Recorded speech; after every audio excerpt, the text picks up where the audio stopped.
Mr. Keeper, there's a Miss Kitty Prescott here to see you.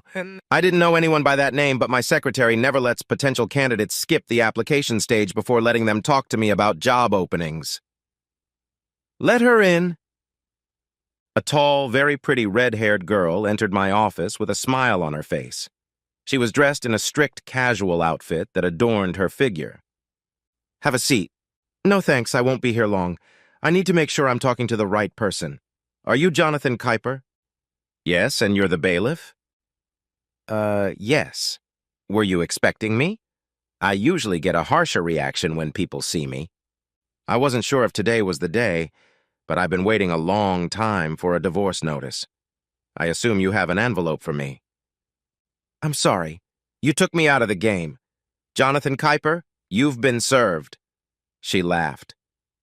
I've never seen someone smile at me before when I serve them. I bet you have all kinds of service stories.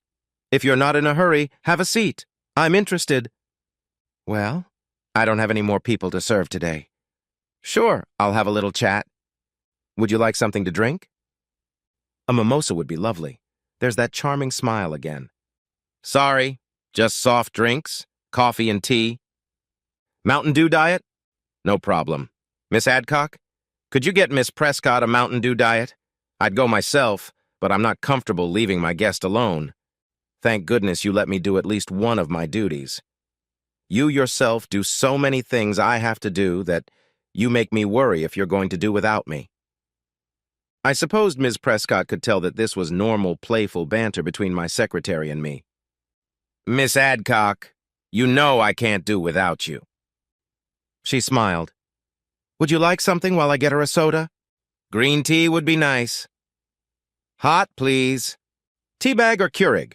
Keurig. Miss Adcock has gone into the kitchen. So, Miss Prescott, what was I supposed to do when I found out about the impending divorce? I usually get one of three answers. Either the person is stunned and doesn't say anything. Sometimes it's denial. No, it can't be. More often it's anger, often directed at me, with screams like, I'm going to kill that bitch or bastard. I'm afraid that one day one of the angry ones will actually try to kill the messenger. My God, that must be scary. Do you have any protection? I used to carry pepper spray, but now I have a stun gun. Then she got a mischievous twinkle in her eye. And of course, I always carry condoms, just in case. Realizing it was a joke, I continued. It's unseemly, but practical. I'd like to ask how often you have to use them, but that would be indelicate. Delicacy has never been my strong suit. I take it you're not going to start your career with this job, or are you still in school? You're right about the career choice. I'm doing this job to financially support myself while I'm in law school. I mean that as a compliment, not an insult to your current profession. I get the impression that you aspire to something more than a paralegal. I want to eventually become a lawyer. I have high enough grades to get into college anywhere, but my parents can't afford it. My dad won't let me take out a student loan. My older sister is still living at home because she can't pay back her student loan and rent a decent apartment. I was hoping to find a law firm that could help me get into college online and then send me to law school if I did a good job. No husband, no boyfriend, no sugar daddy to support you? A sugar daddy! She switched to a fake Southern Belle accent. Why, John? Who do you think I am? He noticed the twinkle in her eyes again. I think you are a very beautiful and intriguing young lady. I hope my comment is not offensive. I just thought someone as intelligent and beautiful as you might have had suggestions. Yes, as a matter of fact, you did. She leaned toward me, which further exposed her blouse and therefore her cleavage. I'd never seriously considered either of them, at least not until now. Are you suggesting? Are you sure you'll have enough money after the divorce? I've had enough warning to protect a significant portion of my assets. I'll have the money, but I'm only offering a chance to get to know each other. I'll be busy for a couple days dealing with your gift. How about you meet me at a restaurant of your choice Saturday night? Aren't you going to pick me up? I want you to feel comfortable leaving if you don't like me. Yeah, this is getting more and more interesting as time goes on. I've never been to G's mom's Italian garden. Is that normal? I've heard it's the best place in town. It is. Okay, 6 p.m. I'll be there. Great. Just leave your card with my secretary. Why don't I just give it to you? So my wife will find out and get jealous. She's always getting gossip out of my secretary. You sneaky man, I like you more and more. Seriously, I hope you realize I don't usually act like this when I first meet an attractive man. Shortly before I finished work, Miss Adcock came into my office. I overheard the girl who filed your divorce petition. Are you going to tell me what's going on between you and Jesse, or are you going to leave me squirming with curiosity? Jesse's been in a bad mood for months. At first I thought she was having an affair. Lately I feel like she's looking for an excuse to dump me so I'll be seen as the bad guy and she'll be seen as the victim. According to the motion, I allegedly committed adultery. Well, what about you? Do you know Miss Adcock? How would I know? Because if I was having an affair, it would be with you. I grabbed her in my arms as if I were going to kiss her, and then I let her go and spent the whole day with Miss Adcock, laughing and sulking. I had already planned which motel I would stay at before I found an apartment. I took an extra set of toiletries and clothes with me to the motel, which I kept in my office. I figured I'd bring more clothes from home tomorrow when my wife was at work, unless, of course, she changed the locks. I was at my favorite drinking establishment when I got the first text from my wife. "Where are you? You're late for dinner. We need to talk." I thought this was odd, considering the divorce papers had been filed earlier. It was too late to ask permission to talk to me. Of course, she assumed I was upset and didn't want to go home. I ignored her. An hour later, I got, "When are you coming home? I have something important to discuss." I turned off my phone and got ready for bed. When I woke up in the morning, I deleted all my calls from her. They went from, "Where are you?" to, "What's going on?" I had arranged at work to go on a month's vacation right after my attorney filed a counterpetition for divorce requiring a normal, equal division. My assistant would handle things in my absence. I used this time to get to know Kitty better. A couple weeks later, the messages from Jesse changed. "John, I'm sorry, but Miss Adcock told me you've been served with divorce papers. I called her after I received a counteroffer from you. You weren't supposed to be served yet. I was advised to have them ready to send, just in case, but for some reason they were sent early. I wanted to talk to you first. It's probably for the best. The photo pretty much speaks for itself. With you cheating, I'll get a better deal." I looked for the photo in the envelope, but there wasn't one. I didn't have to think about it for long. It seems all of our friends and relatives got the picture except me. My sister Leona sent me the picture. It showed me lovingly kissing a woman. Leona and I laughed. This woman was very familiar to us. She was Mary Margaret, our mother's best friend, our godmother, and the woman who helped care for our mother in her final days of battling cancer. She had kissed us both on the lips since we were children. We never thought much of it. MM, as we called her, was still a gorgeous woman 19 years older than me. I like to imagine the embarrassment this would cause Jesse. Jesse's next message was, "I understand that the picture of you making out with that slut has been circulated to all of our friends.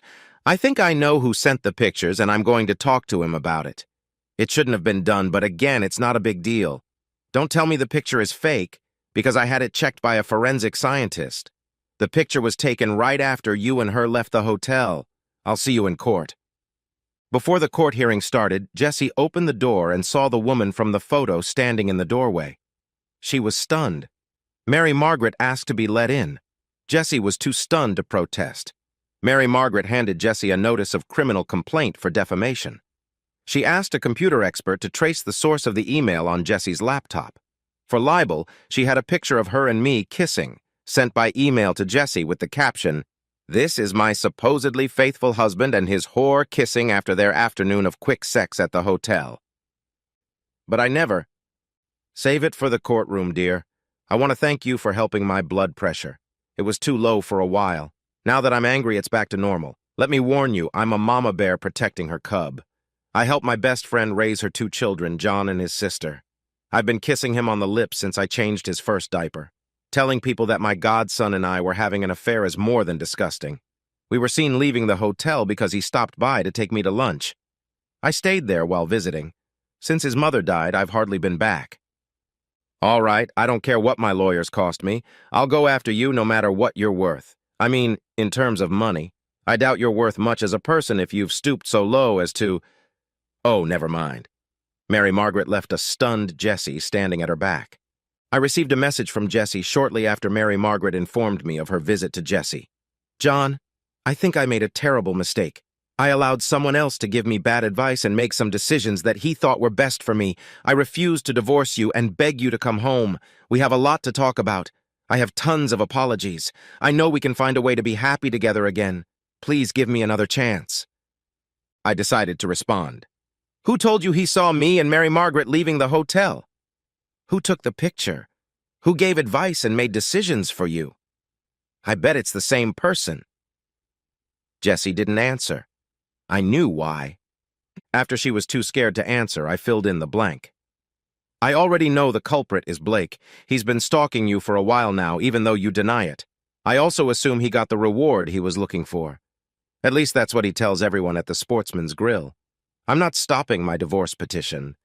A 50-50th split is fair. I'm sure Blake will be interested in you, but his wife may not be as receptive. She didn't seem happy when I scrolled through the tape of Blake bragging about how he won you over. I'll see you in court. The barrage of requests to stop the divorce and forgive her continued for days. I didn't respond to anything. I hoped she had finally given up. The hearing came. Her attorney made it clear that Jessie felt cheated and therefore not responsible for the actions of her stalker. She wanted counseling to restore her happy marriage. My attorney wanted to object, but I interrupted him. Jessie, I would be interested if you would answer me one question during the lie detector test. Did you and Blake have sex before or after the petition? The look on her face spoke for itself. I told him I never wanted to see him again. He's no longer a threat to our marriage. It doesn't matter. No amount of counseling will undo your betrayal. But he deceived me. You let yourself be deceived. A wife who loved me would have asked about the picture first instead of automatically believing a man who you've known for years is trying to get in your panties. Jessie just sat there and cried. Finally, she instructed her attorney to agree to my terms. At that moment, Kitty walked in. She apologized for being late and sat down next to me. Who's that? Jessie asked. This is my girlfriend, Kitty Prescott. We have you to thank for bringing us together. Me? I've never met her in my life. She's the one who gave me your divorce petition. If it had been any other time, someone else would have delivered the petition. It was fate. We got along and found we enjoyed each other's company. But she's just a girl. Never conveying an open invitation to sarcasm, I said, I'm pretty sure she is, but I haven't found out for sure. If all the papers have been signed, said Kitty, he'll soon find out. You're trying to tell me you haven't had sex yet. Kitty spoke again. We're not telling you anything, Jessie. It's none of your business anymore. You threw it away. I picked it up. He has this weird idea of morality that a married person shouldn't have sex with anyone but their spouse until they're divorced. I don't think you've ever heard of that. Turning to me, Kitty asked, So where would it be? Hawaii or Costa Rica? Why either? 1 week in Hawaii and 1 week in Costa Rica. Those are the places we were going to, Jessie blurted out. I wouldn't have cheated on him if he hadn't.